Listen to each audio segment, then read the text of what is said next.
जय हिंद मेरे प्यारे बच्चों। आज के इस नए वीडियो में हम लोग पढ़ेंगे कक्षा 9 हिंदी काव्यखंड का अगला पाठ जो है, जिसका नाम है दोहा, जिसके रचनाकार हैं रहीम दास जी। और मेरे प्यारे बच्चों, रहीम दास जी के द्वारा रचित जो यहाँ पर दोहे हैं, इनका मैं आपको नोट्स के जरिए संदर्भ लिखने का तरीका और व्याख्या और काव्य सौंदर्य लिखने का तरीका बताऊंगा। तो आप अपनी बेहतर नोट्स बना पाओगे यदि आप चैनल को सब्सक्राइब कर लेते हैं। तो चलिए ध्यान देना, एक एक दोहे की पहले आप सरल व्याख्या समझेंगे, इसके बाद मैं आपको बताऊंगा कैसे आपको संदर्भ और कैसे प्रसंग तथा कैसे व्याख्या काव्य सौंदर्य लिखना है। क्लियर, समझ में आ गया आप सभी को? चलिए आगे बढ़ते हैं। पहला दोहा है यहाँ पर, जो रहीम उत्तम प्रकृति का करि सकत कुसंग, चंदन दिस व्यापत नहीं लिपटे राहत भुजंग।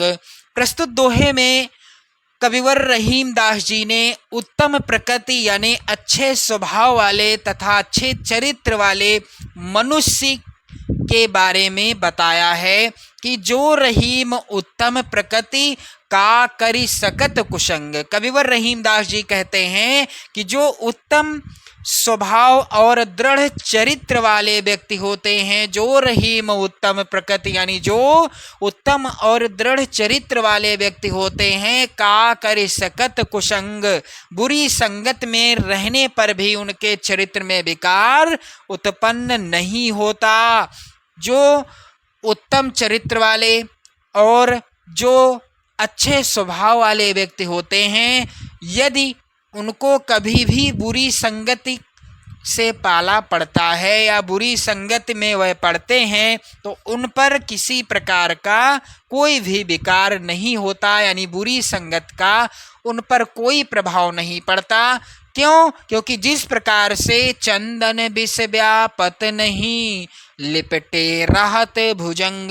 कविवर रहीम दास जी कहते हैं कि जिस प्रकार से चंदन के वृक्ष पर चाहे जितने विषैले सर्प लिपटे रहें, चंदन विष व्यापत नहीं, चंदन के वृक्ष पर विष नहीं व्याप्त होता है, लिपटे राहत भुजंग। क्योंकि जिस प्रकार से चंदन के वृक्ष पर चाहे जितने भी विषैले सर्प लिपटे रहें, परंतु उस पर सर्पों के विष का कोई भी प्रभाव नहीं पड़ता है। तो चलिए ध्यान दें आप लोग, कैसे आपको इसका संदर्भ लिखना है, कैसे प्रसंग लिखना है, कैसे व्याख्या और काव्य सौंदर्य लिखना है। एक एक दोहे का मैं आपको संदर्भ, प्रसंग, व्याख्या बताऊंगा। ध्यान देना मेरे प्यारे बच्चों। जब आप अपनी नोट्स बनाएंगे, सबसे पहले पद्यांश के शुरुआत के शब्द आप लिख लेंगे, जो रहीम, इस तरह से डैश डैश कर लेंगे, और लास्ट के शब्द क्या हैं? राहत भुजंग। इसके बाद संदर्भ कैसे लिखा जाएगा? प्रस्तुत दोहा हमारी पाठ्य पुस्तक हिंदी के काव्य खंड में संकलित दोहा शीर्षक पाठ से अवतरित है। पाठ का नाम भी क्या है? दोहा है। और इसके रचयिता कौन है? रहीम जी हैं, यानी रहीम दास जी हैं। क्लियर। अब प्रसंग कैसे लिखना है? तो प्रस्तुत दोहे में उत्तम प्रकृति तथा चरित्र की दृढ़ता पर प्रकाश डाला गया है। क्लियर। चलिए लिखित व्याख्या आप लोग ध्यान दें। जो रहीम उत्तम प्रकृति का करि सकत कुसंग, चंदन विष व्यापत नहीं लिपटे राहत भुजंग।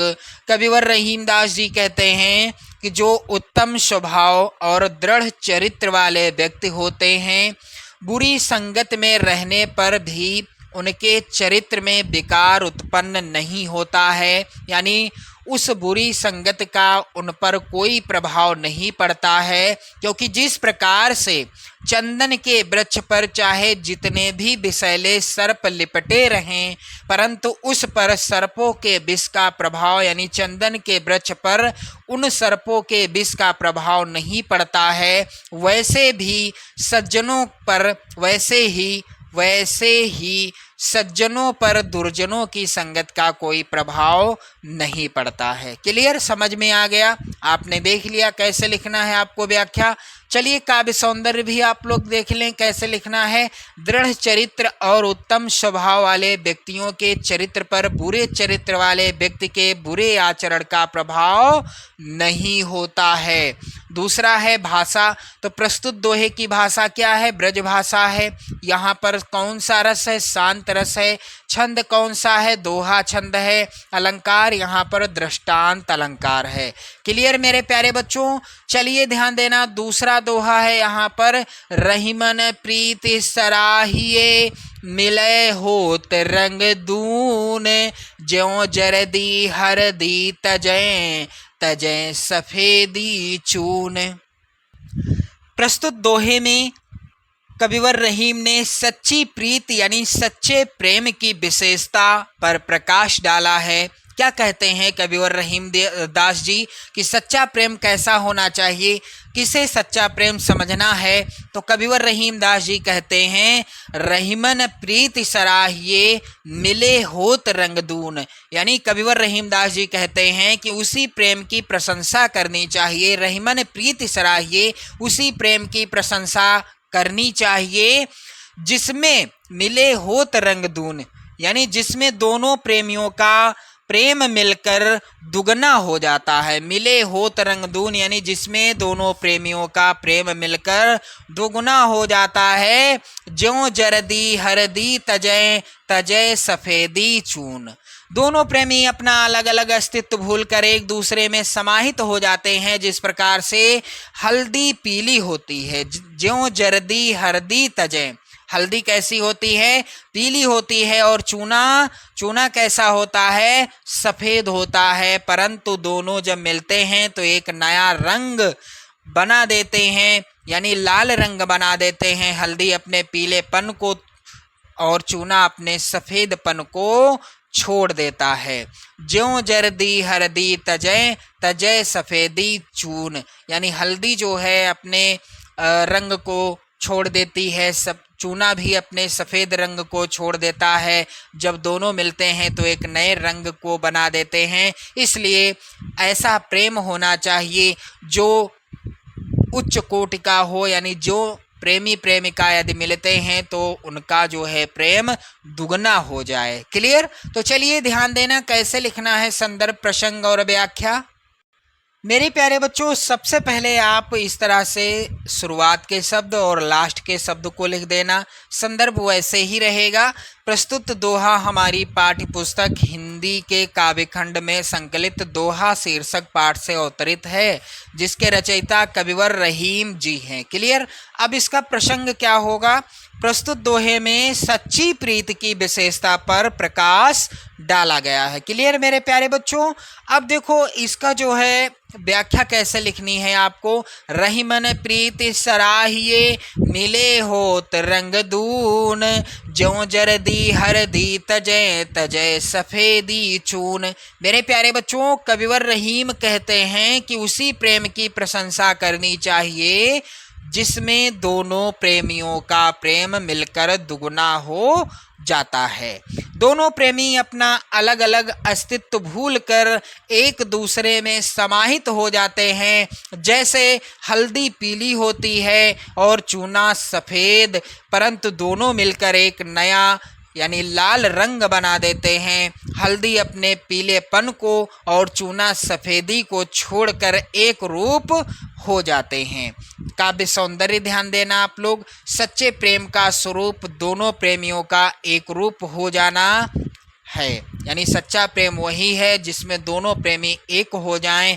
भाषा क्या रहेगी? तो भाषा ब्रज भाषा रहेगी। रस यहाँ पर शांत रस रहेगा। छंद दोहा रहेगा। अलंकार यहाँ पर दृष्टांत अलंकार है। क्लियर? तो चलिए दो दोहे कंप्लीट हो गए। चलिए तीसरा जो दोहा है मेरे प्यारे बच्चों, यहाँ पर टूटे सुजन मनाइए ज्यों टूटे 100 बार, रहीमन फिर फिर पोइए टूटे मुक्ताहार। कविवर रहीम दास जी प्रस्तुत दोहे के अंतर्गत सज्जनों के महत्व पर प्रकाश डालते हुए कहते हैं, यानी अपना विचार प्रकट करते हैं कि यदि वे रूठ जाते हैं तो उनको मना लेना चाहिए। 1000 बार रूठते हैं तो 1000 बार मना लेना चाहिए। क्यों? क्योंकि कविवर रहीमदास जी कहते हैं टूटे सुजन मनाइए, यदि सज्जन रूठ भी जाए तो उन्हें शीघ्र मना लेना चाहिए। जो टूटे 100 बार, यानी यदि वह 100 बार भी नाराज हो जाते हैं तो उन्हें 100 बार मना लेना चाहिए। क्यों? क्योंकि रहीमन फिर पोइये टूटे मुक्ता हार, क्योंकि मोतियों का हार बार बार टूट जाने पर भी पिरो लिया जाता है। यानी मोतियों का जो हार है यदि वह टूट जाए तो उसे दोबारा पिरो लिया जाता है, यदि बार बार टूटता है तो बार बार पिरो लिया जाता है। उसी प्रकार से क्या किया जाता है, सज्जनों को भी बार बार रूठने पर मना कर रखना चाहिए, क्योंकि सज्जन जो होते हैं मोतियों के समान मूल्यवान होते हैं। टूटे सुजन मनाइए, जो टूटे 100 बार, रहीमन फिर पोइये टूटे मुक्ता हार। चलिए ध्यान देना आप लोग, कैसे आपको लिखना है। तो यहाँ पर शुरुआत के शब्द आप लिख देना इस तरह से, जब आप अपनी नोट्स बनाओगे लास्ट के शब्द लिख देना। संदर्भ सेम वही रहेगा। प्रस्तुत दोहा हमारी पाठ्य पुस्तक हिंदी काव्य में संकलित एवं रहीम द्वारा रचित दोहा शीर्षक पाठ से अवतरित है। क्लियर? अब प्रसंग क्या होगा, प्रस्तुत दोहे में रहीम ने सज्जनों के महत्व पर विचार प्रकट किए हैं। तो चलिए ध्यान देना मेरे प्यारे बच्चों, इसकी व्याख्या क्या हो जाएगी। टूटे सुजन मनाइए, जो टूटे 100 बार, रहीमन फिर पोइये टूटे मुक्ता हार। मेरे प्यारे बच्चों, प्रस्तुत दोहे में कविवर रहीमदास जी कहते हैं कि यदि सज्जन रूठ भी जाएं तो उन्हें शीघ्र मना लेना चाहिए। यदि 100 बार भी नाराज हों तो भी उन्हें 100 बार ही मनाएं, क्योंकि मोतियों का हार बार बार टूट जाने पर भी पिरो लिया जाता है। उसी प्रकार सज्जनों को भी बार बार रूठने पर मना कर रखना चाहिए, क्योंकि वह मोतियों के समान ही मूल्यवान होते हैं।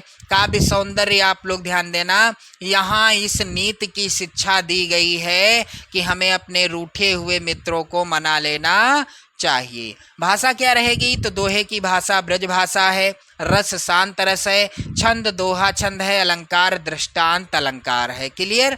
तो मेरे प्यारे बच्चों, अब देखो यहाँ पर चौथा यहाँ पर दोहा है जो कि इस प्रकार से है।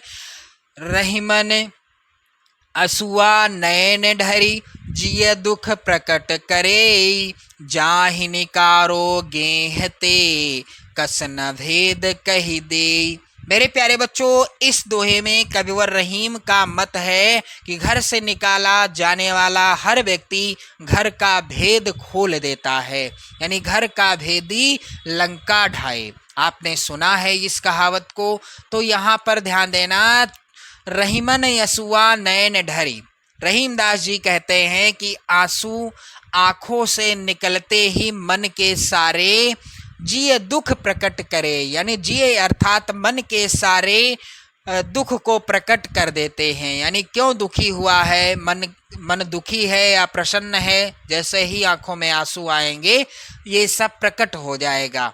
जाहि निकारो गेहते, जाहि निकारो गेहते, कवि का मतलब है कवि का मत है कि जिसको घर से निकाला जाएगा, जाहि निकारो गेहते, कस न भेद कह दे। यदि किसी को घर से निकाल दिया जाता है तो क्या वह घर के सारे भेदों को कहेगा नहीं, वो जरूर कह देगा। रहीमन असुआ नयन ढरी, जिय दुख प्रकट करे, जिस प्रकार से आँखें जो हैं, यानी आंसू जो हैं आँखों से निकलते ही मन के दुख को प्रकट कर देते हैं, उसी प्रकार से यदि किसी व्यक्ति को घर से निकाला जाता है तो वो भी घर के भेद को, यानी घर के रहस्य को बता देगा। क्लियर? तो चलिए कैसे लिखना है आप सभी को। मेरे प्यारे बच्चों, यहाँ पर ध्यान देना आप सभी लोग। सबसे पहले आप शुरुआत के शब्द लिख देंगे काले पेन से, इस तरह से डैश डैश कर देंगे। इसके बाद क्या करेंगे, आप लास्ट के शब्द लिखेंगे। फिर संदर्भ वही रहेगा। प्रस्तुत दोहा हमारी पाठ्य पुस्तक हिंदी काव्य में संकलित एवं रहीम द्वारा रचित दोहा शीर्षक पाठ से अवतरित है। क्लियर। अब देखो प्रसंग क्या होगा। कवि रहीम का मत है कि घर से निकाला जाने वाला हर व्यक्ति घर का भेद खोल देता है। क्लियर। अब देखो रहीम ने असुआ नैन ढरी जिय दुख प्रकट करे जाहि निकारो गेह तय कस न भेद कही दे। कविवर रहीमदास जी कहते हैं कि आंसू आंखों से निकलते ही मन के सारे दुख प्रकट कर देते हैं। कवि का मत है कि जिसको घर से निकाला जाएगा वह घर के सारे भेदों को क्यों ना कह देगा। तात्पर्य यह है कि जिस प्रकार घर से निकाले जाने पर व्यक्ति दूसरों के सामने घर के सारे भेदों को प्रकट कर देता है, उसी प्रकार आंसू आंखों से निकलने पर हृदय के भेद को प्रकट कर देते हैं। तो काव्य सौंदर्य कैसे लिखना है आप सभी को, यहाँ कवि ने जीवन का सच्चा अनुभव प्रकट किया है। भाषा क्या रहेगी, तो भाषा ब्रज भाषा है। रस यहाँ पर शांत रस है। छंद दोहा छंद है। अलंकार मानवीकरण और दृष्टांत अलंकार है। क्लियर। तो मेरे प्यारे बच्चों आपने देखा चौथे दोहे का संदर्भ प्रसंग व्याख्या काव्य सौंदर्य। आप अपने नोट्स बना लीजिएगा। आप वीडियो को शेयर जरूर कर दीजिएगा। इसके बाद अगला दोहा है कहीं रहीम संपत्ति सगे बनत बहुत बहुरीति बेपति कसौटी जे कसे तेहि साचे मीत। मेरे प्यारे बच्चों इस दोहे का संदर्भ प्रसंग व्याख्या यदि आप देखना चाहते हैं तो आप कमेंट करिएगा। मैं अगले वीडियो में आपको दोहा संख्या 5 और क्रमशः आगे के दोहों का संदर्भ प्रसंग व्याख्या बताऊंगा। तो आप लोगों को क्या करना है, वीडियो को लाइक शेयर कर देना है। चैनल पर नए हो तो सब्सक्राइब जरूर कर लीजिएगा। 2027 के लिए आप बेहतर तैयारी कर सकते हैं हिंदी विषय की। जय हिंद।